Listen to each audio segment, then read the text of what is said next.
we continue to see too many people dying at the hands of police officers throughout this nation, and that has to change. We are committed to change here, but it has to change here, and it has to change nationally. So this is not the end of anything. This is really, in many ways, a very, very important chapter in American history, an important chapter in police-community relations. But it is my hope that we continue to do a better job. That's right, Mayor.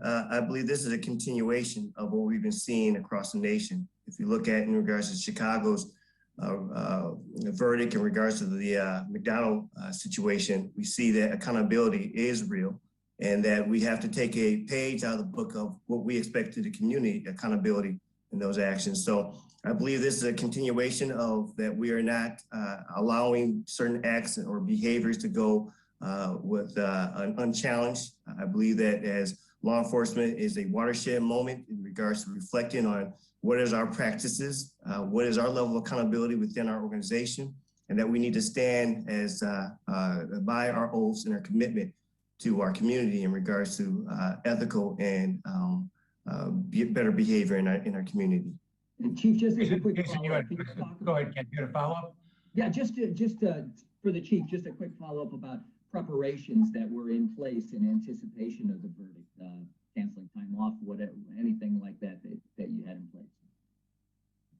Well, obviously, we were very concerned in regards to what the possible outcome of this trial. We stayed in communication with all city leaders, with the mayor, other city leaders, and our governmental partners. Basically, we were, again, preparing for whatever outcome, but also hoping for the best in regards to that we will see, a peaceful outcome to all of this. Understand that there's a lot of tension and frustration, but believing that, we are a resilient community and that we understand that, let the judicial process work itself out and stand by each other in regards to doing better for the future. Hey, Chief, Derek Rose with Channel 12. A couple of months when you and I spoke directly, you said about officers who act like Derek Chauvin, quote, "It comes back to especially being leaders. We need to model that, show that, respect that, and ensure that we are going to hold people accountable who don't embody that." What does this verdict make you say to the officers who are sworn and civilian of the Milwaukee Police Department, given this verdict against Derek Chauvin?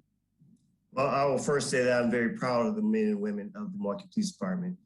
Even in the face of a lot of different adversity, they stand tall, and by and large, they are professional and hardworking and committed to this city. But I do stand by those words in regards to accountability. I believe that, again, we as leaders, especially executive leaders, must show and embody that and model that, not only for those who are under our command as other commanders, but also that the men and women understand the level of accountability.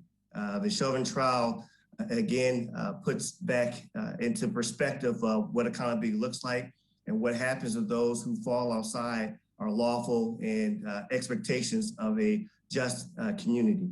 So as sad as I am to see that these acts are being committed not only within our own beloved state, but across the nation, I do understand that we have to stand tall in these moments and show ourselves to walk the right pathway in regards to understanding that we're not going to allow or have these type of behaviors go unchallenged or without any particular consequences. One follow-up, Chief, where do you stand on the chokehold policy? Should it be banned outright for Milwaukee police officers, or should there be exceptions for officers?